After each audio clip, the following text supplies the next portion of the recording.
Hello, welcome to Road to the End. Today is day 2 of devotions of Season of Renewal.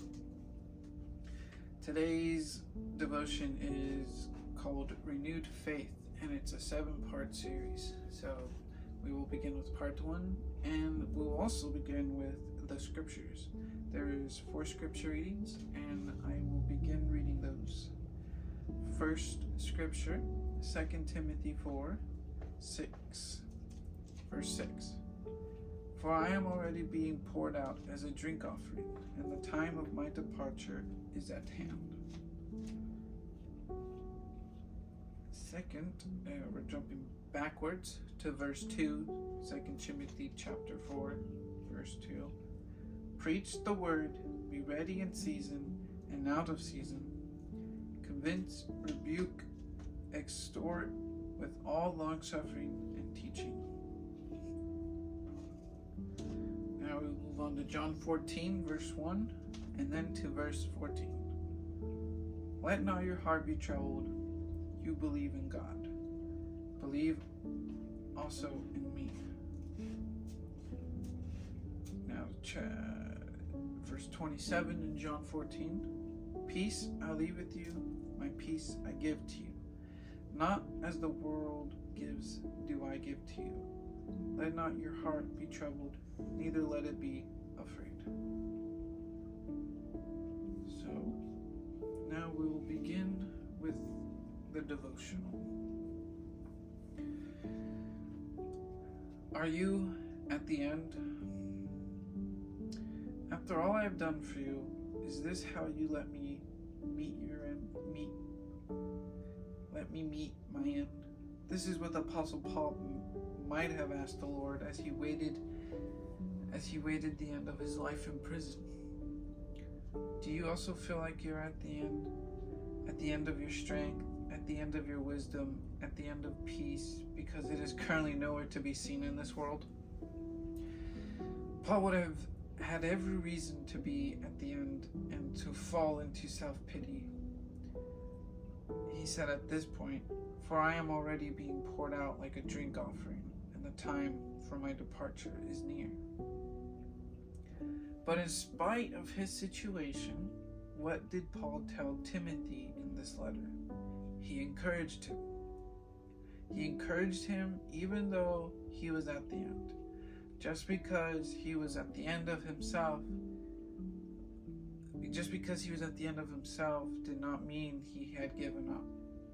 He said, preach the word, be prepared in season and out of season, correct, rebuke, and encourage with the great patience and careful instruction. Are you marveling right now like I am? If I had been in Paul's situation, I don't know if I would have been able to write another letter with my hands shaking, let alone write such words.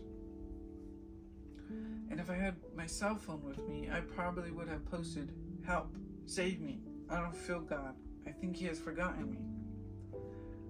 Paul's faith did not rest on his feelings or his circumstances. Paul's faith rested on his strong personal relationship with Jesus. And because of that, he experienced a peace that you cannot describe. You can only experience it for yourself when you're at the end. To experience that peace is beyond words. Sometimes we have to be at the end to have the assurance that God means every word. As it says in John 14:1, do not let your hearts be troubled. You believe in God, believe also in me. And then on to verse 27. Peace I leave with you, my peace I give to you. To you he gives his peace. You are a miracle. So that ends the devotion. So my take on this devotion is this main point about Paul's feelings or circumstances. He was strong because he, no matter what was happening in his life, he stuck to what Jesus said to him, what God's words, God's law. He stuck to it, and not only that, he consistently always abided in God. So when he was in prison, it didn't really matter because he didn't lose God. And I'm sure if he did, it would be a totally different story. So I like that because if you're struggling in a hard thing, it doesn't mean you have lost, but you still have Jesus, so go ahead and pray to him and abide in him, just like the scripture says. Abide in he who abides me. Oh my goodness. Let me find that scripture because I think I butchered it. Yeah, abide in me and I in you. As the branch cannot bear fruit of itself unless it abides the vine, neither can you unless you abide in me. That's John 15:4.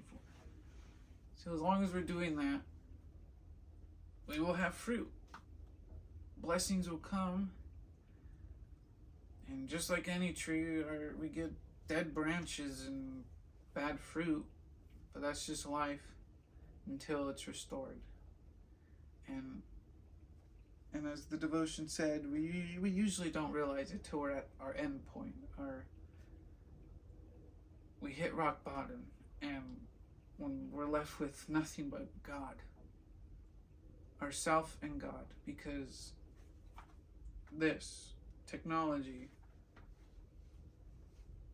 video games, books, nothing will help you really. It will only, it's a bandage. Everything's a bandage. And to actually heal, you need to let God do the healing, and the first step to do that is go to him, which I struggle a lot with. So those are my thought processes with this devotion. So in the comments, let me know what you feel, how you got back into it, and so I'll just end it here.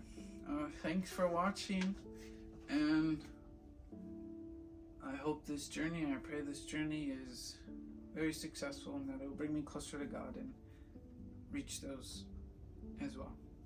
Thank you. Bye-bye.